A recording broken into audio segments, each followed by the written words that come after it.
Hey there, it's Andy from the Proles Almanac. Before we get into this episode, I wanted to let you guys know about a new product our network sent along to us. Before you roll your eyes at us, we've never pitched a product on this show in 240-something episodes. Now, the reason why I'm willing to break that record is because I'm actually really happy with the product, which is Mando deodorant. I have very sensitive skin to the point that I basically stopped wearing deodorant because it always irritated my skin. Since I got a free trial from these guys, I figured I'd give it a shot. For the first time in my life, I have a daily deodorant that has no skin irritation. So if you're struggling to find one that doesn't bother your skin, I'm just telling you to give these guys a shot. They've got stick, spray, and cream deodorant, which I didn't even know was a thing, and they all seem to work pretty great. Now to get it, you can find them anywhere on social media at shop.mando, M-A-N-D-O, and you can get $5 off a starter pack with promo code Almanac, yes, Almanac, at mandopodcast.com/almanac.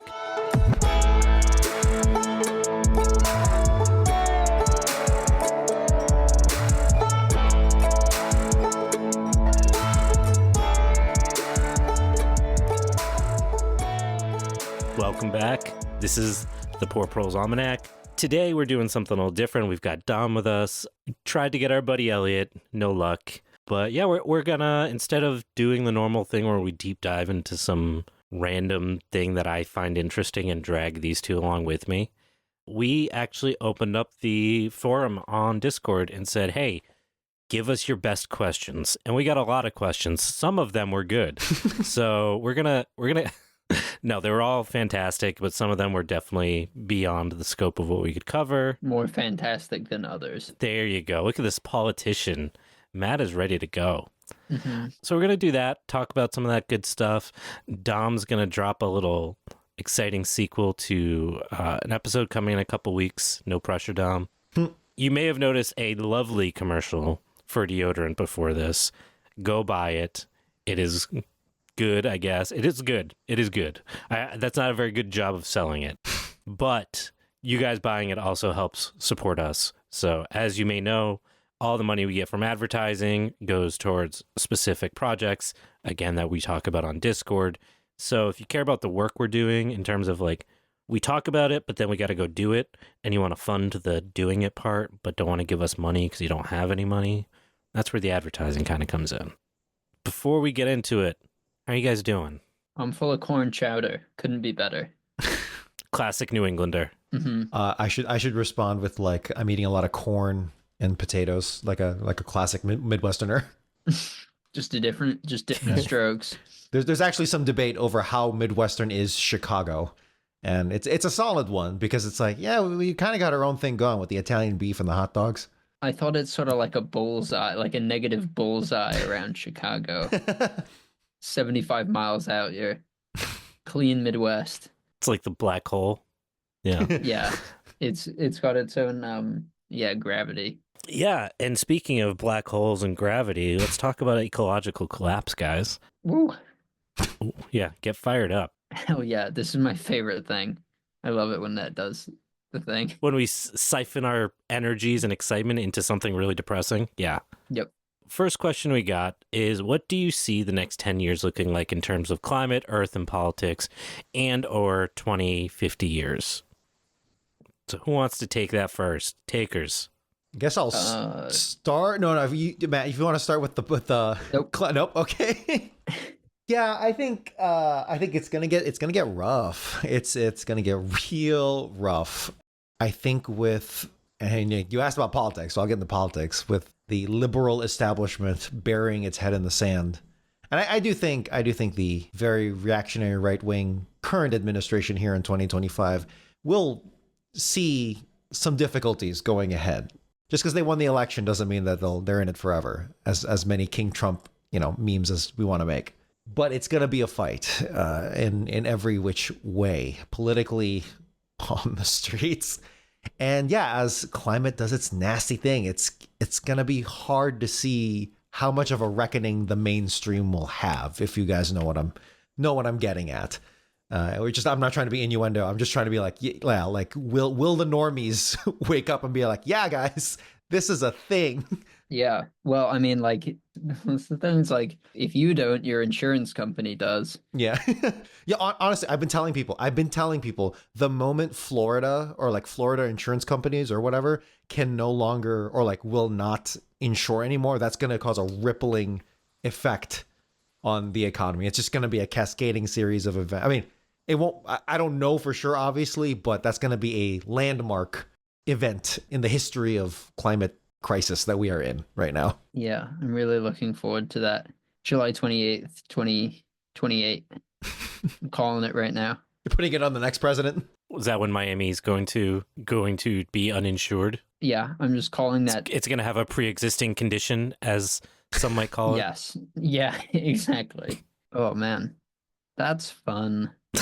That's honestly the heart of it for me is watching where the mainstream is, because at least in America, it's like I was watching footage from Greece. I don't know if you guys saw this very recently. Mm-hmm. So I'm watching. This is being recorded March 3rd, and like Greece is out on the street by the millions. There's people out there like packing the streets of Athens and just doing some based protesting right now.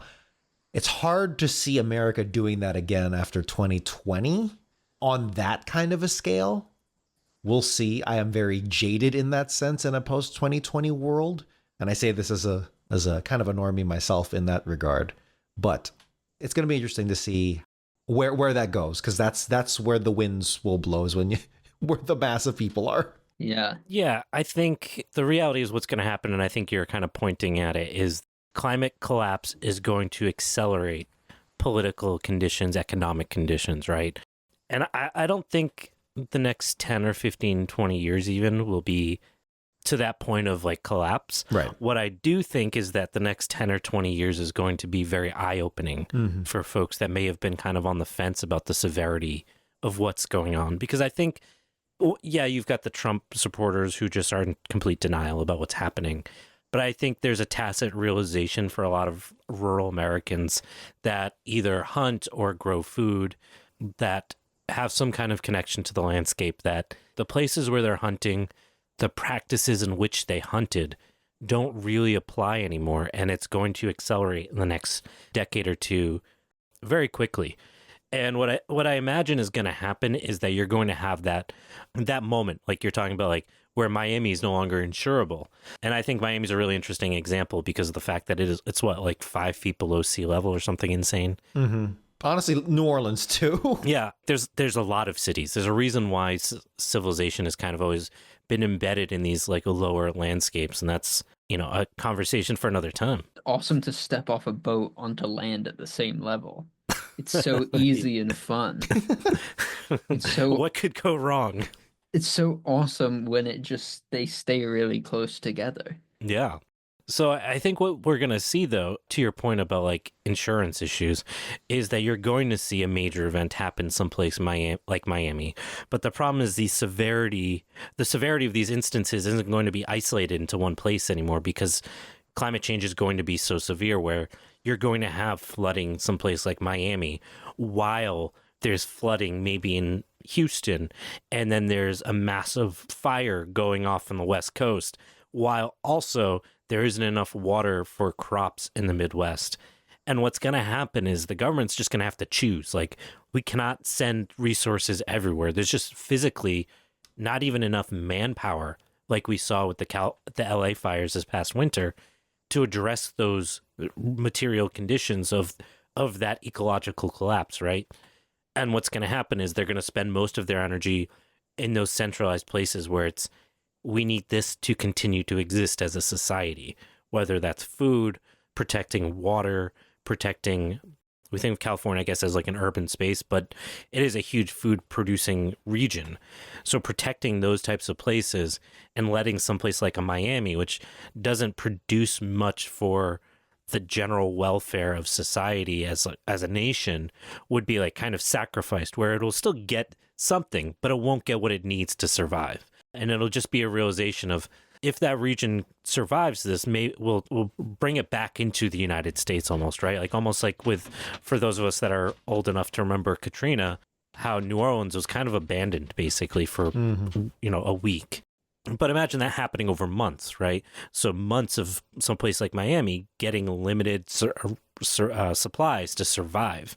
And I think Miami, to your point, is a really interesting place because of the fact that it is uniquely able to be damaged by climate change. And it's a massive city. You know, there's 6 million people that live in Miami Metro. If we were to, and I happened to look up this city before, we did not plan for this, but if Miami were to flood and had to survive on its own, even if you could grow food for 5 people an acre, which is a very high production level, you would need at least 1,900 square miles of food production to feed those residents. That's the equivalent of like the state of Delaware that you would need to overnight turn into food production for someplace like Miami. And that's like without having other resources. And of course, like this is kind of a simplified example because there's always going to be some kind of input from outside communities. But it does speak to the fact that like that urban density is uniquely going to be challenged by regional climate emergencies in a way that when the government can't step in, that's going to be this major moment of consolidation of power, reshifting of political boundaries and understanding of what your identity as a community is. You know, are you loyal to your region of Miami or Florida, or are you loyal to the United States, which has abandoned you? I think that's really dangerous. That's a lot of what predicated a lot of Vietnam vets feeling like their government abandoned them and then falling into like white supremacy movements. That could be really, the repercussions of that are very significant. And I think that's something that we're probably not in the immediate future going to see, but it will be for those of us that are in our 30s and 40s in our lifetime, where the fundamental boundaries of what is considered the conventional United States will probably start to shift in a way that we didn't expect because of climate events. Yeah, the term I hear a lot and I subscribe to is balkanization. Yeah. Where it's like, okay, obviously, like the Civil War, that was a completely unique situation where it was very cleanly cut across North and South. And I'm not a Civil War proponent or anyone who fetishizes that stuff at all. And there's a lot of people, a lot of podcasters who fetishize the Second American Civil War.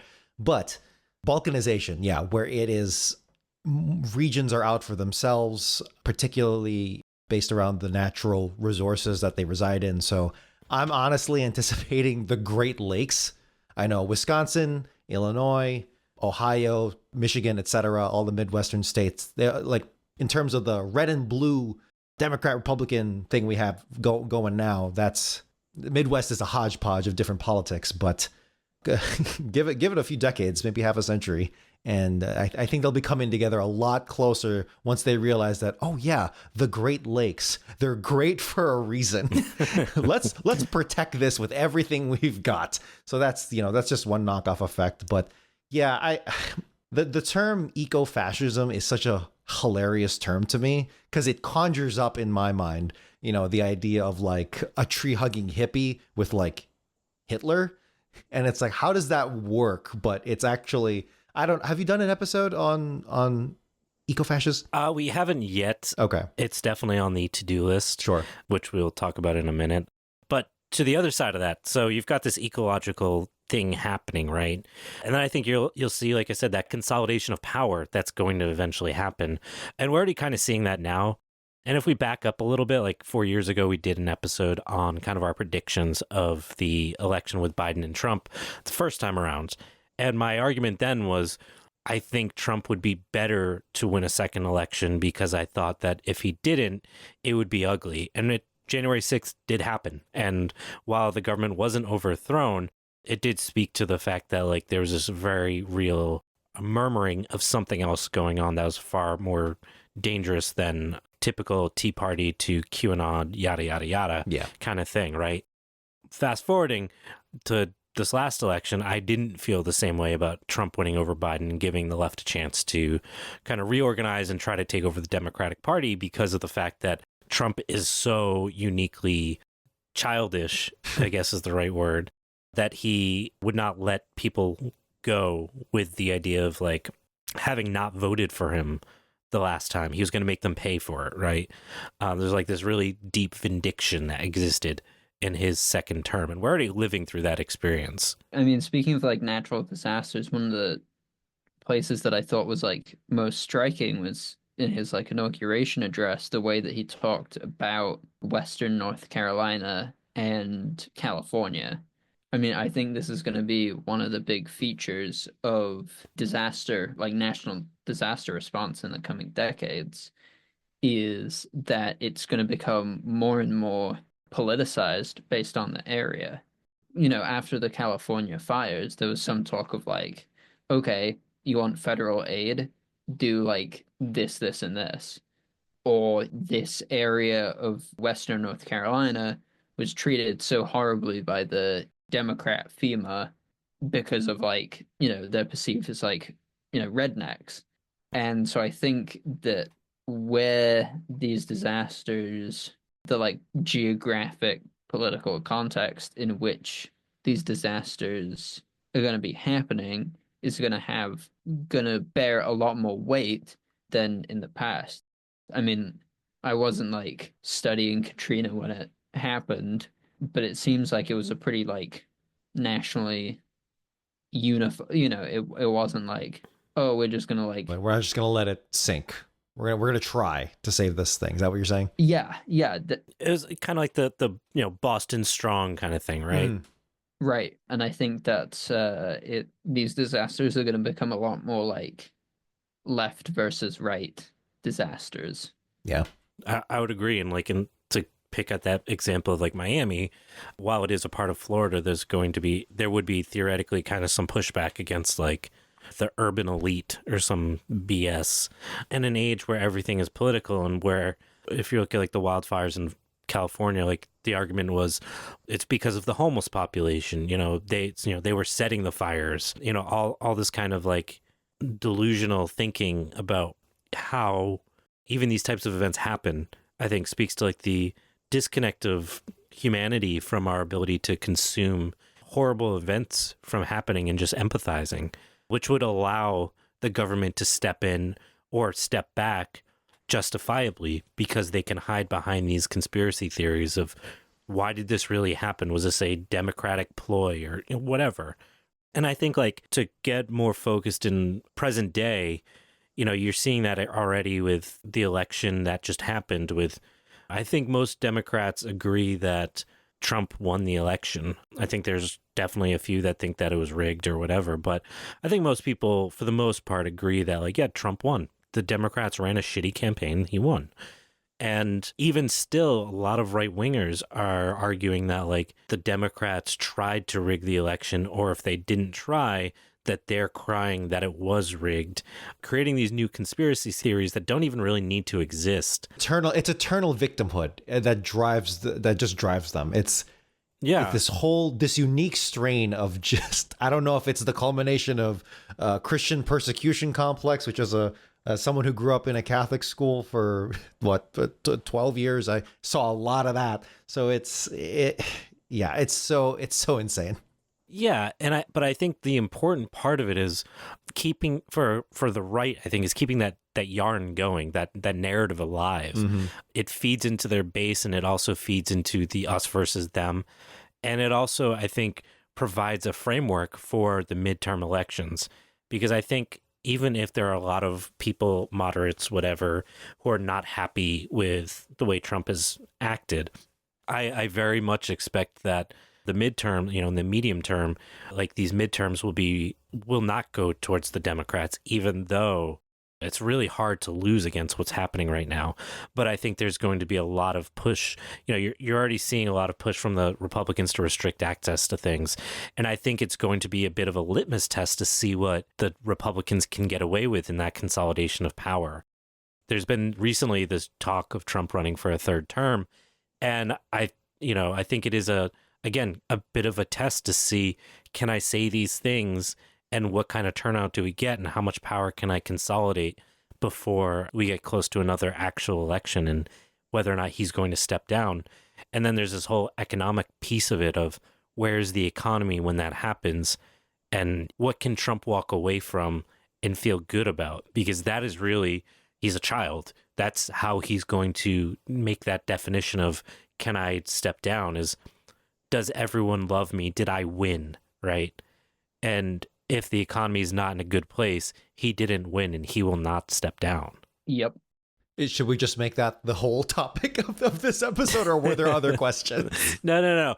We've got other stuff. But before we get into some of the other deeper stuff, I guess we should probably lighten it up a little bit. So, Dom, you are the one that knows what's going on behind the scenes more than anyone else. Okay. Here it comes. Is the list real? Is the list real? What am I allowed to say? Is this like You can say whatever you want. Oh, okay, that's dangerous. Yeah, it's just, whether we'll shoot you afterwards is kind of dependent. But no, this isn't live, so. We do have... Nobody has to know. I'm actually a little ignorant on this, or if I don't know the full picture.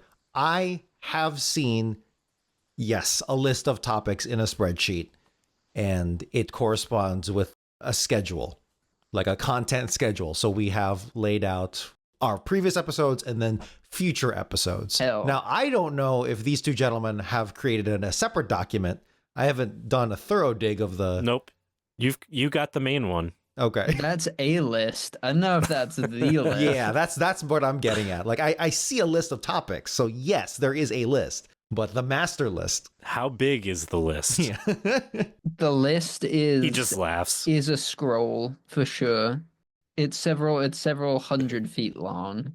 Papyrus. It's actually insane. There's not that much like space in between like topic. It is literally Yeah, and you wouldn't believe what like back to back. custom quills cost these days. Okay, there is some like spaces in between, but I'll say this is that the spreadsheet, it's getting very close to 4 digits of rows. It's getting close. There's a few items, yes. Yeah. 1 or 2. If you've ever seen the original On the Road manuscript, he I don't know if he glued or taped. Oh, like Jack Kerouac on the road? Yeah, Jack Kerouac. Okay. He glued or taped all the pages together, so it was one giant piece of paper that he typed onto. Oh, okay. Oh, that's funny. So it's like a road. 300-page, yeah. It's a 300-page document that is a single document. That is the list. Andy, I forgot that you liked jazz. You're like me. Yeah, we're weird. Yeah. It's fun. I like jazz. All right. The list, real or not, dead or alive? It's real. It's real. It's Okay. very real. I'm looking at it actually on another monitor. It's there. It's too real. Yeah. Some might No. say. All right. It just keeps on expanding. So every episode we finish, it turns into like 5 more. It's like a Hydra, right? It just keeps going. Exactly. Yeah, it is Hydra-esque, for sure. But hey, what are you going to do? Another question. Did Elliott really leave, or is he chained up in the basement doing accounting while Andy researches Sunchokes at work? Matt? It's the second one. It's the second one. Yeah. Andy won't let him out. I've petitioned. I've He's visited, brought Elliott food. well, mostly just that one, and he said no, and that was that. So I'm not driving to Massachusetts. It's what it is. Yeah, I guess. Yeah, no, Elliott's doing his own thing. He's busy. He's gotten some success at work, and he's busy traveling and being important, I guess. I don't know. Apparently too busy for a podcast. But no, he's good. I've talked to him actually to maybe come on today, but he's, I think, in Iowa or something. So if you were in Iowa and you see a black God man help him. like that's Elliott, say hi. That's the one. That's shockingly close to Chicago, actually. Is it really? Yeah, I mean, in terms of like where he was before. So Oh, yeah. So, yeah, he's good. We still chat, but he may or may not make it eventually back on to join us, depending on how life goes. I do miss his delivery. I do miss editing his delivery. Yeah. He's got a velvety voice. How could you not want him? So I guess listeners, you're just gonna have to keep listening to the episodes because we're not gonna like announce it, Yeah, you're just going to have to jump in. and it's not gonna be like featuring Elliott. You just have to listen to every episode because he speaks up sometimes. If you watch professional wrestling, I have a strong feeling that there is a strong minority of wrestling fans, squared circle fans that listen to this show. And when Elliott comes back, Elliott has his return. He's going to come in swinging. Yeah. Did I ever tell you that I dated a girl that's now a wrestler? What? You might know that from other people. That's pretty fun. No, I did not know this. Yeah. You can't say the name, of course, Wait. but that's awesome. No, ask Angel about it. Okay. Okay.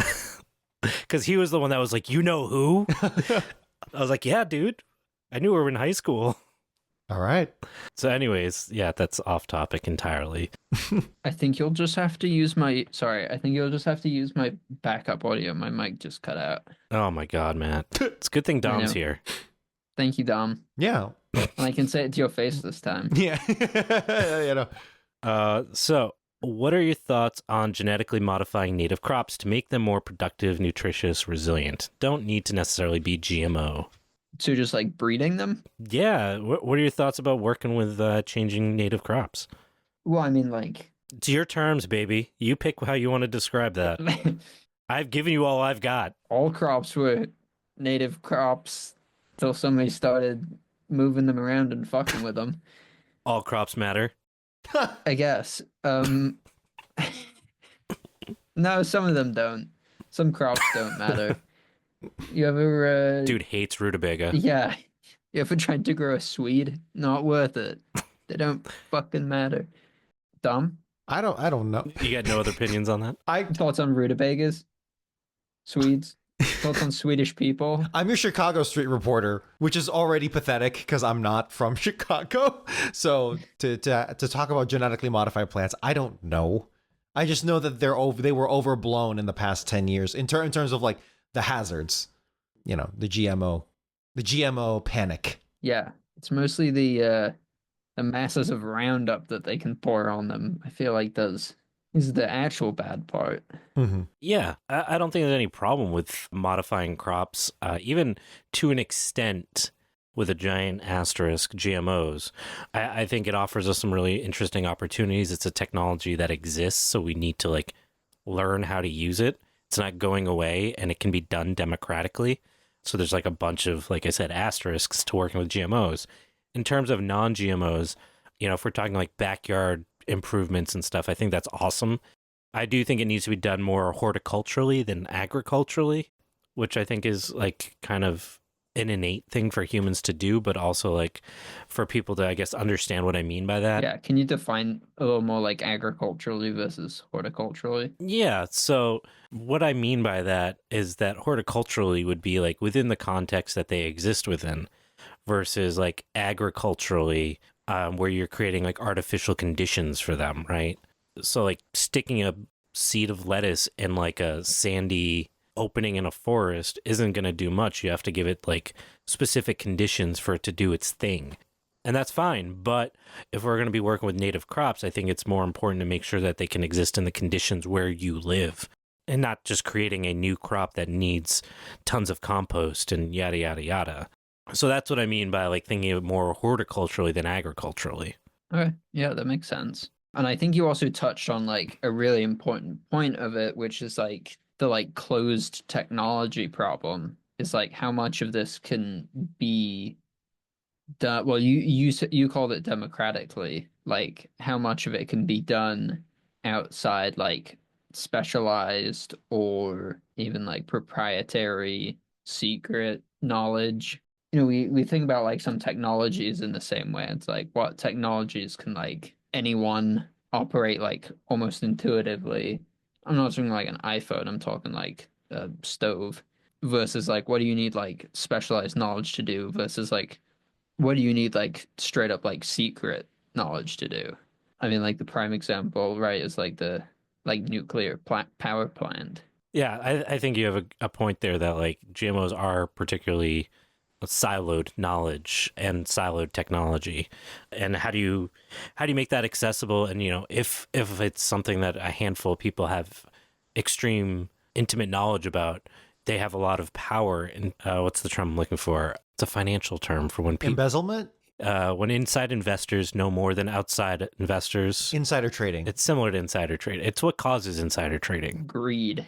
So it really, I guess, boils down to like how people with insider knowledge can manipulate that knowledge into making people agree or not agree with them, because they can, you know, hype up the pros or play up the cons depending on which side of the fence they're on. So can it ever actually be truly democratic to kind of make decisions on those types of technologies? Yeah, I also say like Sorry, I just remember the term. sorry, Information asymmetry. That's the one I'm looking for. that's a pretty good term. Isn't it? That's pretty good.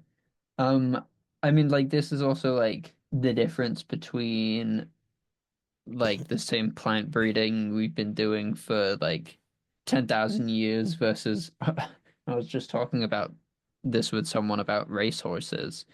Just a classic racehorse chat. Well, okay, I was at the racetrack, so it was relevant, but like the breeding that we've done for like 10,000. What? I need to know more about this story now.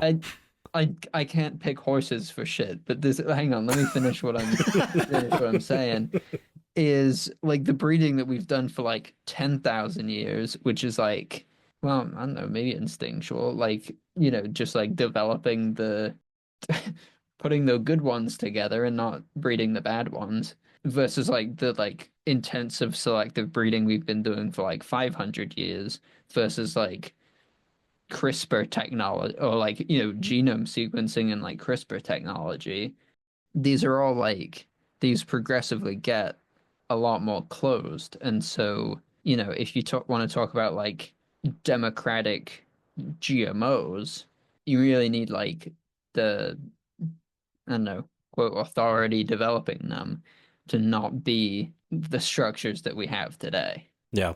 And I would argue that the authority for that is inherently not possible, which is probably why I am politically where I am.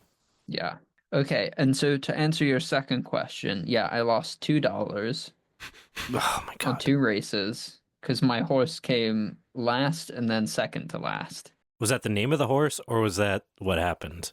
Came last? No, I wish I could remember the name of the horse. It was, oh no, it was Bayou Betty. Oh, Bayou Betty. Why would I bet on Bayou Betty? Because that's cute as fuck. She said bye-bye to your money.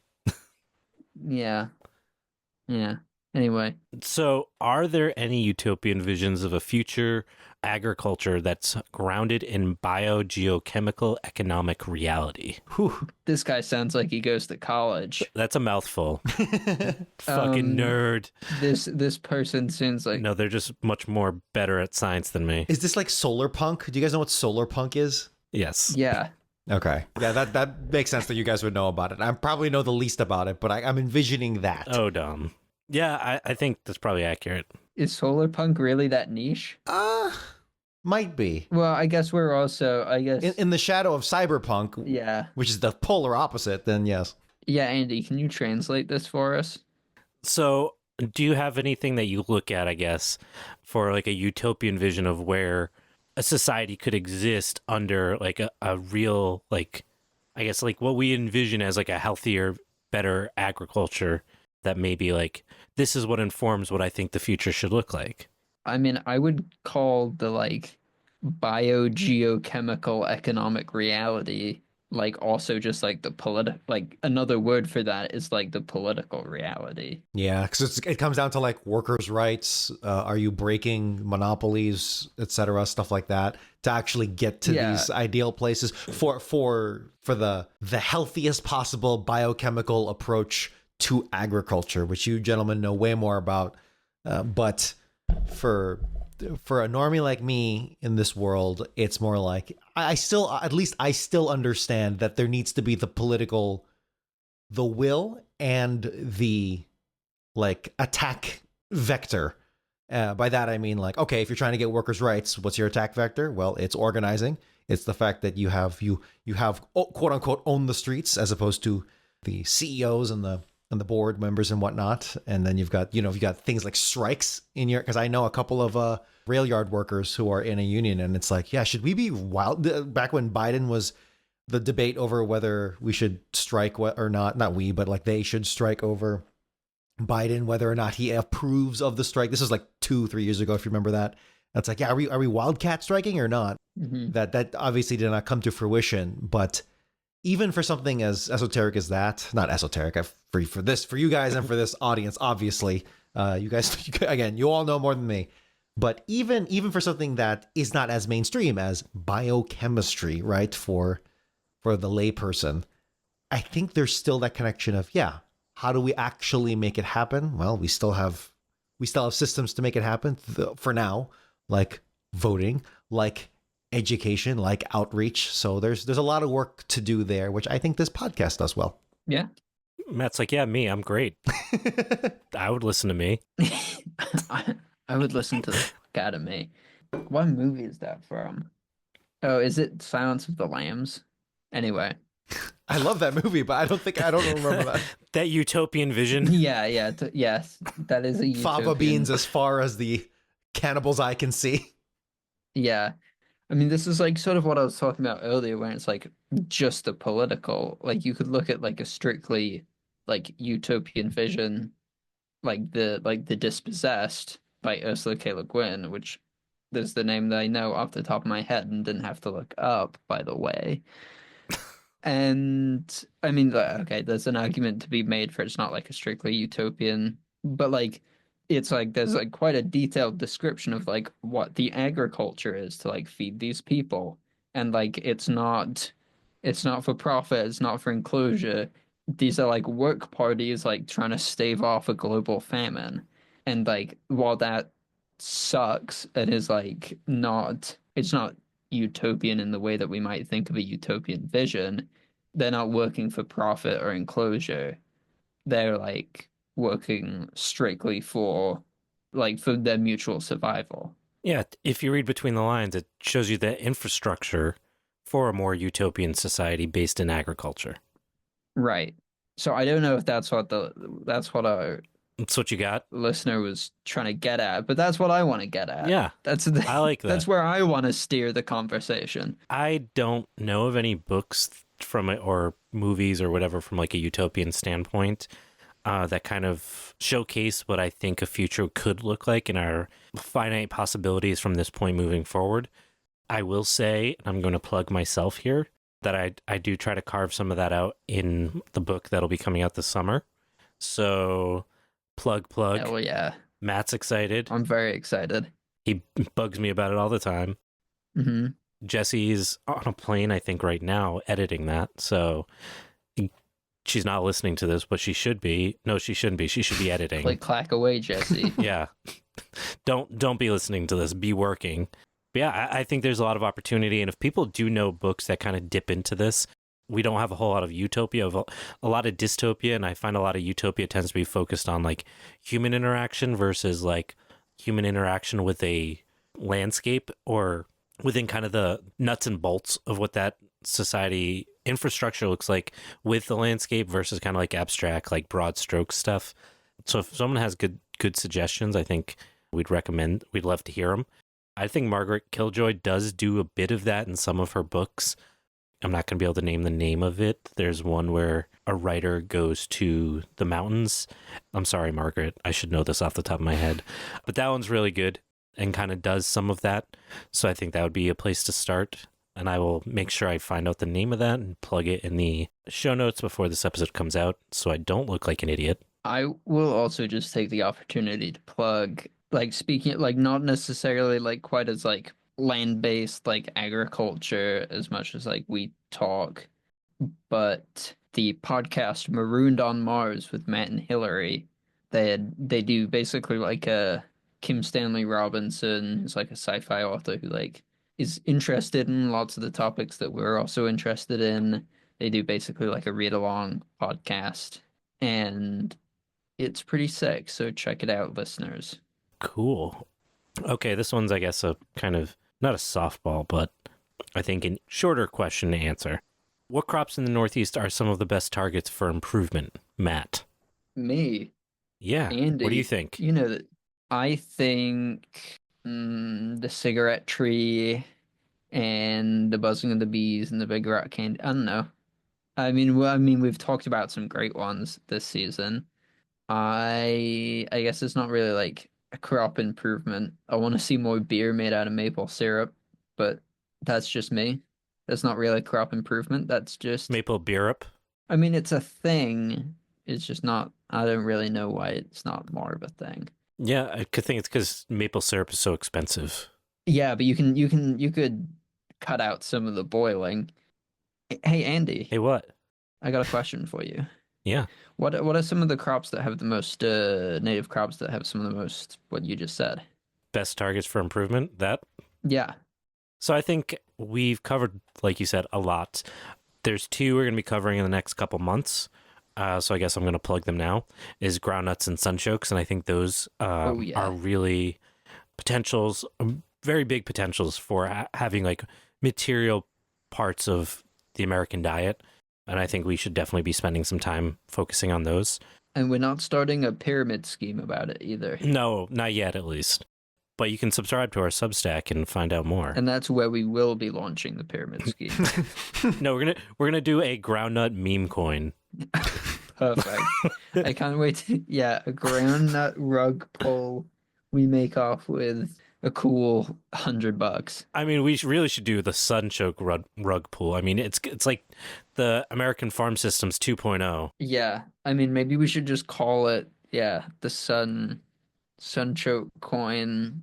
The choke meme. Yes. And call it the American Energy Farming Systems coin. And then nobody can be mad when it's rug pulled because they should have known what was coming. They should have listened to the episode. Yeah. So I think those are kind of the big two. The other one I think is persimmon, but I think when you're talking about improvement, you have to remember that trees improvement is much slower than other species. The big bottleneck for sunchokes is like genetic diversity and getting that diversity.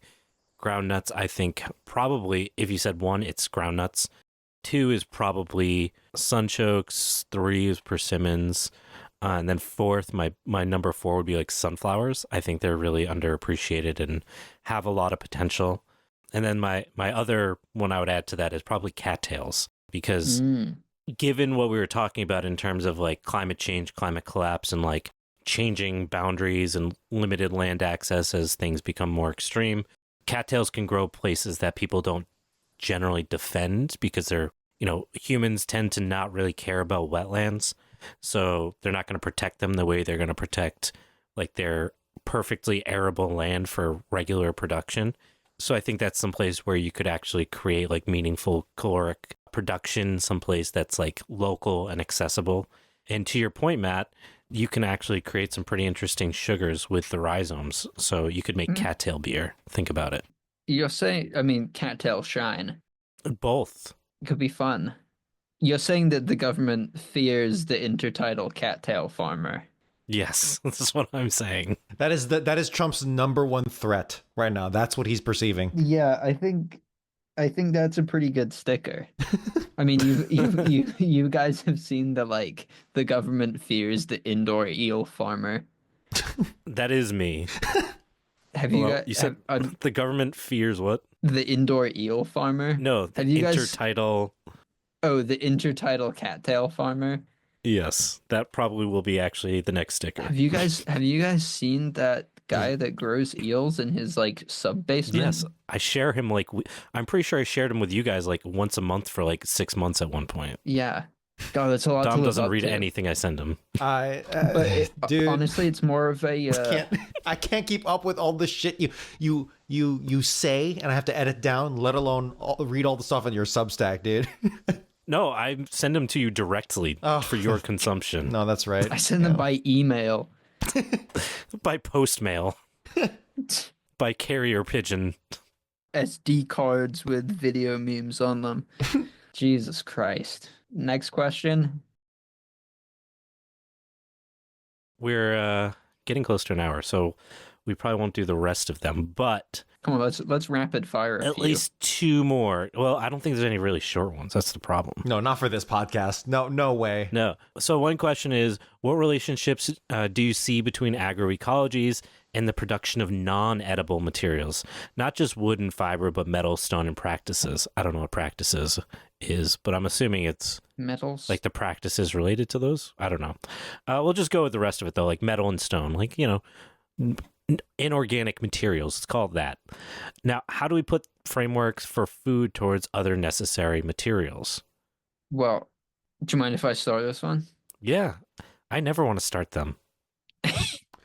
I mean, like one one way of looking at like a shift in like industrial production since the Industrial Revolution is that like a huge amount of just the things we use in our everyday life have turned from being grown into being mined. And like, I would say like, for the sake of this, like all plastic, for example, is mined. And that's like a huge drilled, is a huge pulled out of the ground. That's a huge change in just simply like where we get the raw materials of our lives. Before that point, if you couldn't, I mean, there were stone and metal, both of which also sort of break down, and anything else that you were growing it and it breaks down. We've entered a totally different age of plastic, which has like a completely different life cycle of degradation. So, yeah, I think it's a very interesting question is how do we take more of our stuff from being mined to being grown? If you get what I'm saying. I get what you're putting down. Jafeel? No, I get it. I have no idea where to start. Jafeel? I'm going to kind of throw a wild card into this question. I know Matt loves my wild cards. So I think this is kind of I'm ducking below the desk. kind of a false comparison. It's a good question, but what I think we need to keep in mind is that, to your point, Matt, many of those needed materials have already been harvested, right? Mm-hmm. If you think about it, like how much material exists that was once far below the earth that is now on the top of the earth, right? Yep. Or we've just taken away the earth on top of it. Open pit style. Yeah. The method of taking an extraction is not that important for my analog here. So with that in mind, I think the question really is, how do we learn to retool if we treat the things that we've already extracted as the full amount that is available? And how would we shift our society to better utilize what already exists, much like the natural materials of the past?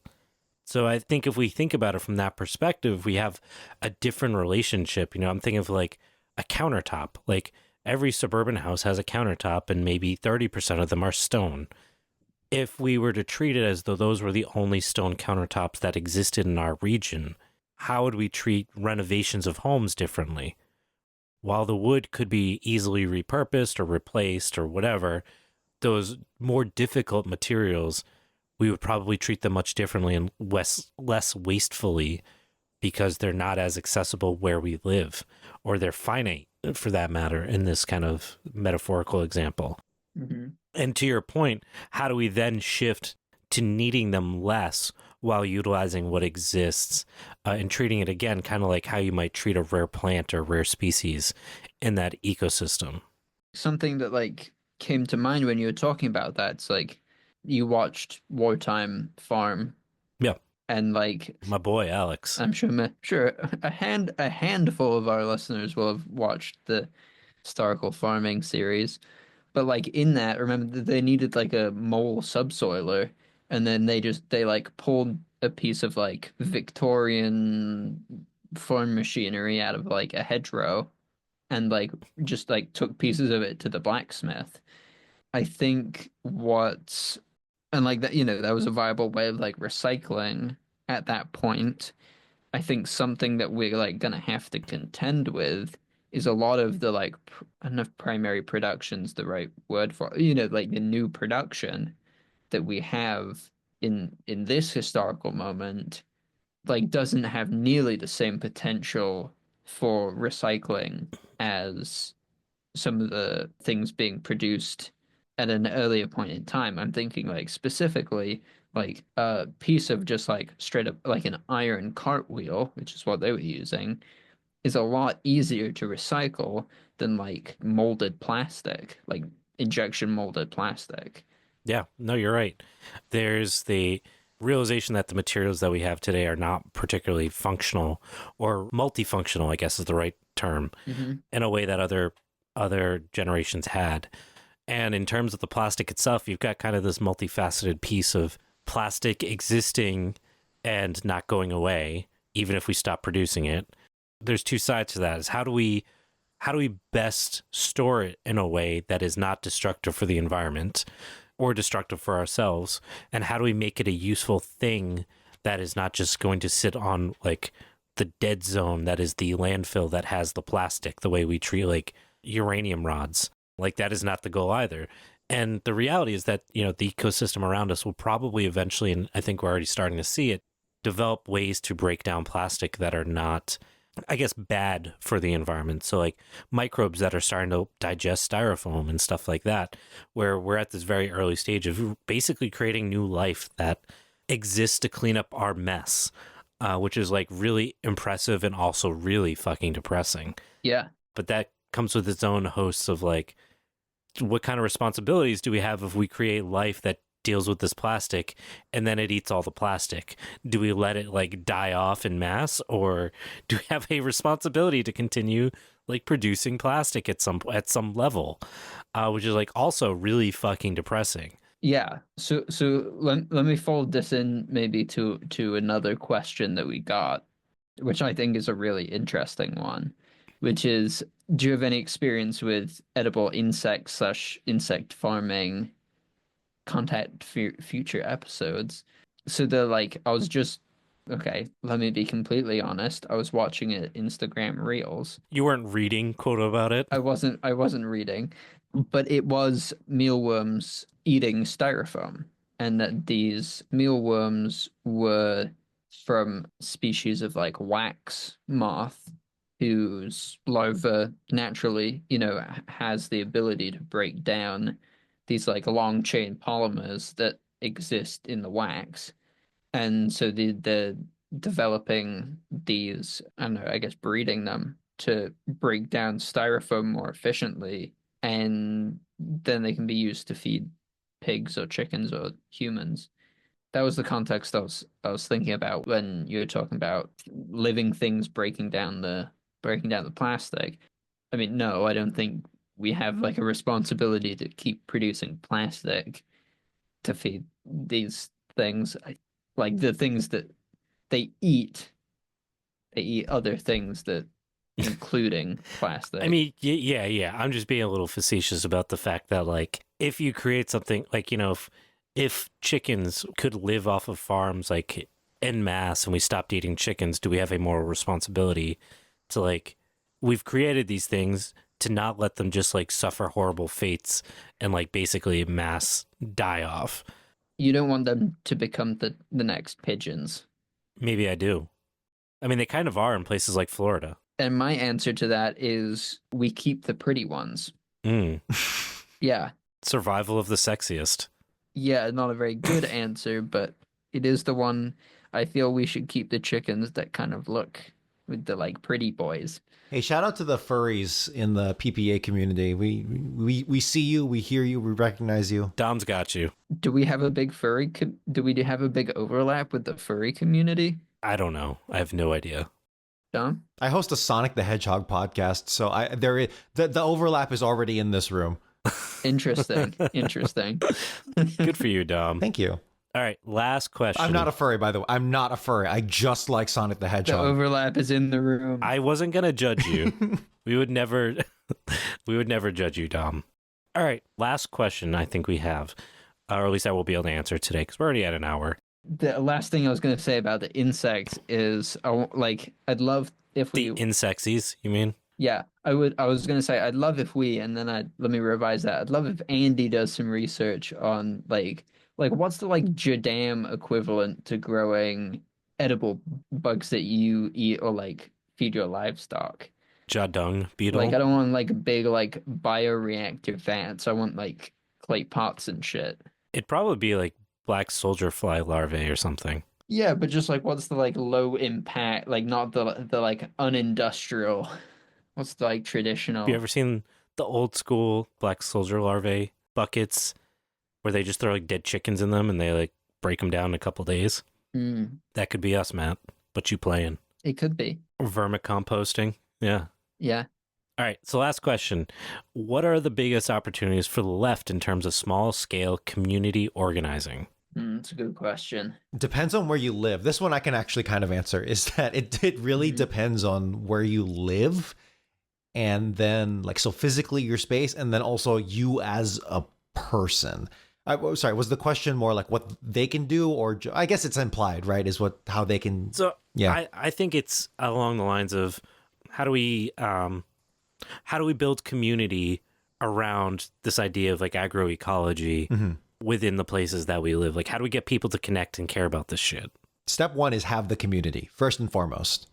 But before you put any ideology into it, just have the community. And yes, you could go into how like the theory of Marx inherently promotes the community amongst the proletariat. I don't know, right? Just go out and talk to people. I have a unique situation where I'm straddling between the suburbs and the city of Chicago, and I get to see the whole spectrum of people who are really in it, right? Who, live really close to their friends, and they walk everywhere, and they're bumping into people all the times. They have a numbers game that's very high in terms of meeting other people, right? And fostering that in all the tiny little micro ways that you see people.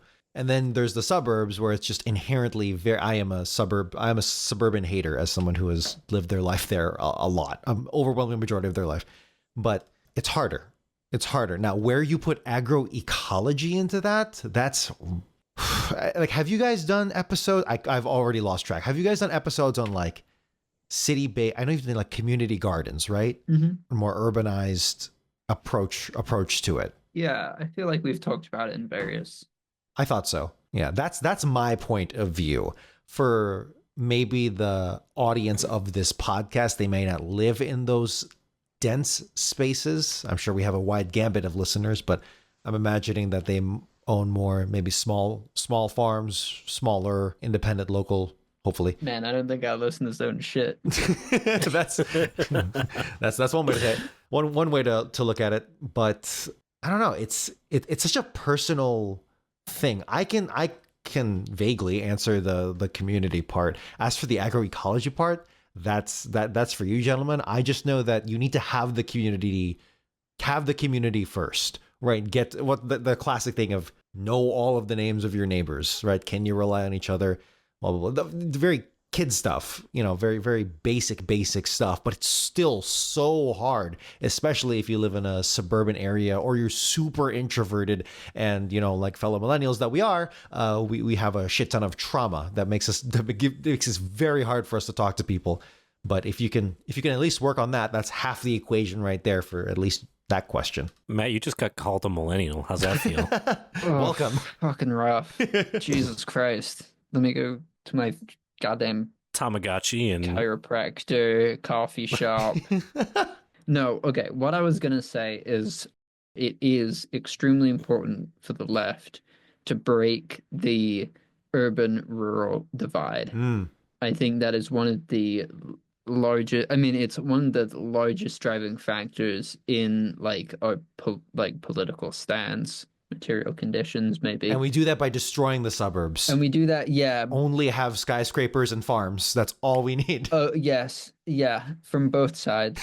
No, but like if you are a leftist in a rural space, you have access to resources. Like, I don't know, if you're like a farm worker, like work with your local strike makers in like being able to provide some of the things that are required. Like if you live in a city and you're like, fuck, I'm like so sick of the city, go and like join a work party on like a radical farm that's near you.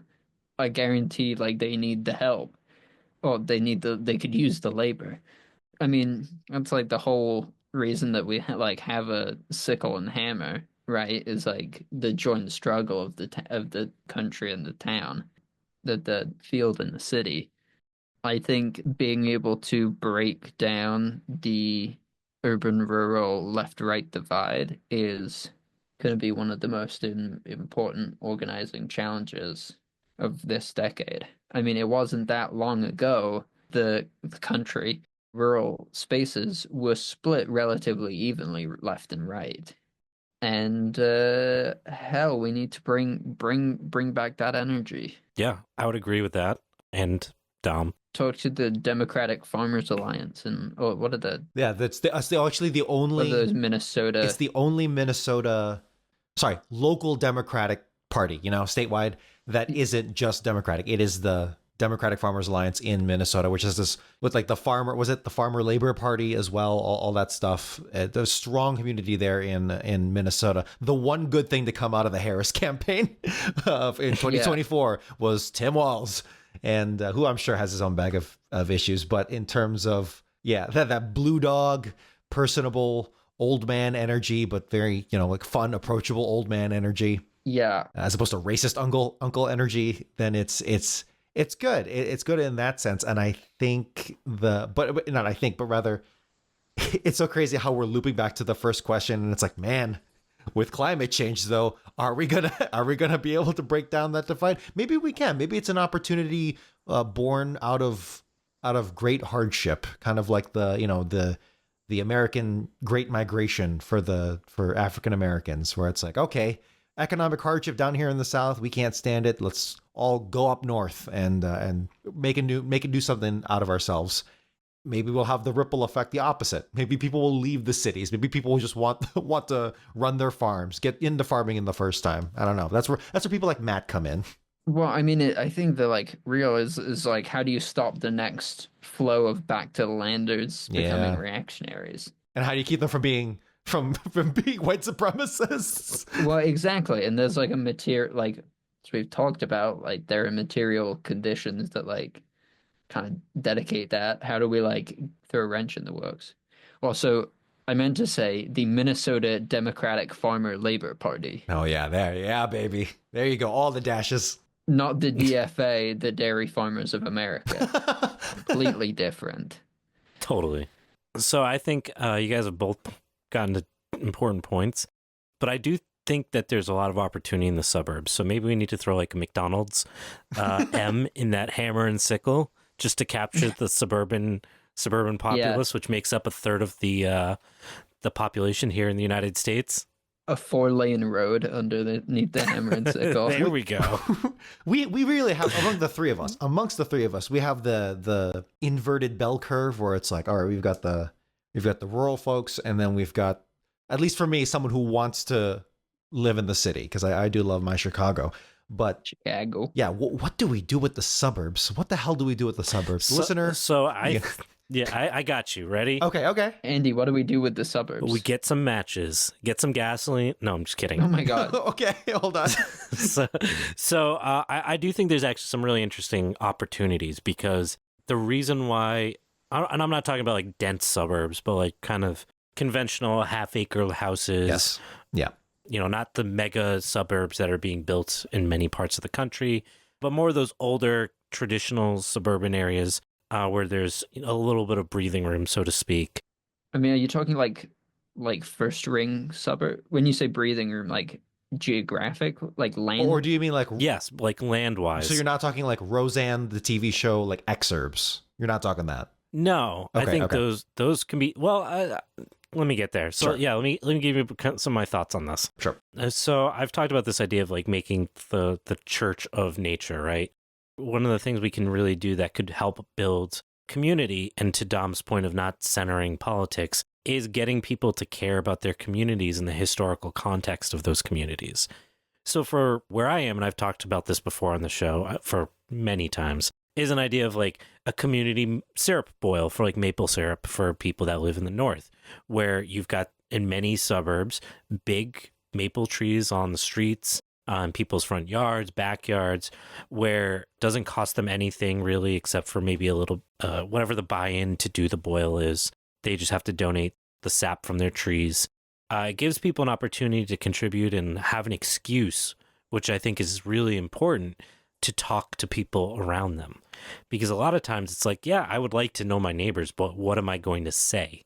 Like, what is the reason I'm showing up at their house when I've never talked to them before?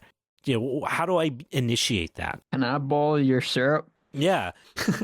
Starting something, especially around kids, And this is why like churches are so effective and Boy Scouts of America are so effective, is it gives you a nexus point, a reason to be around other people that isn't based on wanting to be around other people. There's this other thing, right? Those third spaces are so important, and bars and things like that are not like they were 30, 40 years ago, where you're not really talking to other people in a bar. You're going there with your friends and spending time with your friends. You're not going there to drink.